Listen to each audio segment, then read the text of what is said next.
শ্রেণী পঞ্চম, বিষয় গণিত, অধ্যায় 4, পৃষ্ঠা 22। নিচের বাক্যগুলোকে গাণিতিক বাক্যে প্রকাশ করি এবং খোলা বাক্য ও গাণিতিক উক্তিগুলো নির্ণয় করি। অজানা সংখ্যার জন্য আমরা অক্ষর প্রতীক, চতুর্ভুজ এবং ত্রিভুজ ব্যবহার করতে পারি। 1. 5-এর সাথে ক যোগ করলে যোগফল 12 হয়, অর্থাৎ গাণিতিক বাক্য হবে 5 যোগ ক সমান 12। তাই আমি গাণিতিক বাক্য লিখলাম 5 যোগ ক সমান 12। ক এর মান অজানা, তাই এটি একটি খোলা বাক্য। এটি সত্য বা মিথ্যা হতে পারে, যা ক এর মানের উপর নির্ভর করে। অর্থাৎ ক এর মানের উপর নির্ভর করে এটা সত্য নাকি মিথ্যা, কারণ ক এর মান অজানা। তারপর 2, 3-কে 4 দিয়ে গুণ করলে গুণফল 12 হয়, অর্থাৎ গাণিতিক বাক্য হবে 3 গুণ 4 সমান 12। গাণিতিক বাক্য 3 গুণ 4 সমান 12। এটি গাণিতিক বাক্য যেহেতু এখানে অক্ষর প্রতীক বা চতুর্ভুজ এবং ত্রিভুজ দেয়া নেই। 3 আর 4 গুণ করলে হয় 12, আর এখানে উত্তর আছে 12, অর্থাৎ বাম পক্ষ এবং ডান পক্ষ মিলে গেছে, যার কারণে উক্তিটি সত্য। যেহেতু 12 সমান 12, সুতরাং উক্তিটি সত্য। 3, 26-কে 4 দিয়ে ভাগ করলে ভাগফল 5 হয়, অর্থাৎ গাণিতিক বাক্যটি হবে 26 ভাগ 4 সমান 5। গাণিতিক বাক্য 26 ভাগ 4 সমান 5, এটি গাণিতিক বাক্য। এবার আমরা ভাগ করে দেখব কি হয়। 4 দিয়ে 26-কে ভাগ করব।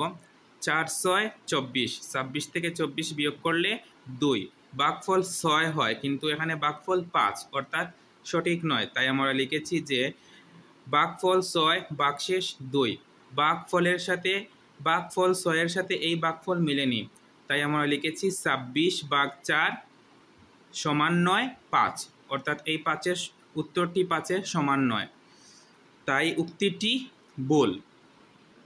4, চতুর্ভুজ এবং ত্রিভুজ যোগ করলে যোগফল 10 হয়, অর্থাৎ চতুর্ভুজ যোগ ত্রিভুজ সমান 10, অর্থাৎ এগুলোর মান অজানা, তাই এটি খোলা বাক্য।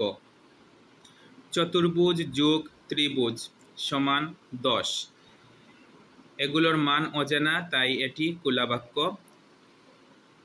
এটি সত্য বা মিথ্যা হতে পারে, যা এই দুটি অর্থাৎ চতুর্ভুজ বা ত্রিভুজের মানের ওপর নির্ভর করে।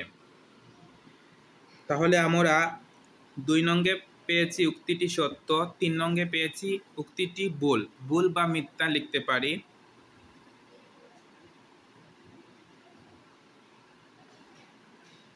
ভুল বা মিথ্যা।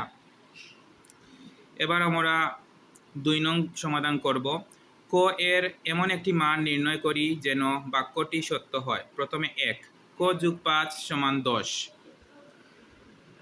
এই সমাধান করার আগে আমরা জেনে নেই, যোগ থাকলে পরিবর্তন হয়ে হবে বিয়োগ, বিয়োগ থাকলে পরিবর্তন হয়ে হবে যোগ, গুণ থাকলে পরিবর্তন হয়ে হবে ভাগ, ভাগ থাকলে পরিবর্তন হয়ে হবে গুণ। এবার ক এর মান বের করব, তাই আমরা শুধু ক লিখলাম। যেহেতু ক এর মান বের করব, সেহেতু ক এর সাথে যা থাকবে তা সরিয়ে নেব। কিভাবে? এই সমান চিহ্ন দেব, তারপরে এই 10 আছে, 10 দেব। 5-এর আগে যোগ আছে, যোগ থাকলে পরিবর্তন হয়ে হবে বিয়োগ, তাই বিয়োগ, তারপর এই 5। সুতরাং ক এর মান কি বের হলো? সুতরাং ক এর মান বের হলো 10 থেকে 5 বিয়োগ করলে 5। 2, 48 বিয়োগ ক সমান 23। আমরা দেখতে পাচ্ছি সমান চিহ্নের আগে 48, এটা বড়। যেদিকে বড় সেদিকে সমাধান করতে হবে, তাই আমরা 48 লিখলাম। তারপর ছোট হচ্ছে 23, 23-এর আগে কোনো চিহ্ন নেই, তাহলে বুঝতে হবে এখানে যোগ চিহ্ন আছে। যোগ থাকলে এখানে এসে বিয়োগ হবে, তারপর এই 23। এবার আমরা দেখতে পাচ্ছি ক এর মান বের করতে হবে, তাই ক কে একা রাখতে হবে। তাই ক এখানে বিয়োগ অবস্থায় আছে, পরিবর্তন হয়ে যোগ হয়ে যাবে, সামনে যোগ দিতে হয় না। এবার আমরা বিয়োগ করলেই উত্তর পেয়ে যাব। 8 থেকে 3 বিয়োগ করলে 5, 4 থেকে 2 বিয়োগ করলে 2 সমান ক। এবার আমরা পরিবর্তন করব, দিক পরিবর্তন করব। ক এখানে আনবো, 25 এখানে নেব। সুতরাং ক এর মান কি বের হলো? ক এর মান বের হলো 25। মনে রাখবে, যেদিকে বড় সেদিকে সমাধান করতে হবে। 3 ক গুণ 2 সমান 36। এবার আমরা কি করব? প্রথমে ক লিখব, তারপর সমান চিহ্ন দেব, তারপর এই 36 লিখব। আমরা দেখতে পাচ্ছি 2 আছে গুণ অবস্থায়, এখানে এসে হয়ে যাবে ভাগ। ভাগ 2, অর্থাৎ 2 দিয়ে 36কে কি করতে হবে? ভাগ করতে হবে। এবার আমরা রাফে ভাগ করব 2 দিয়ে 36কে।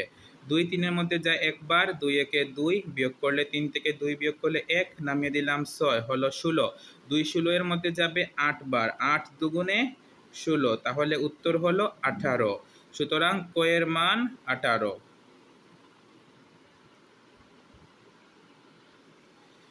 72 ভাগ ক সমান 6। প্রথমে আমি লিখলাম 72, তারপর দিলাম সমান, তারপর 6।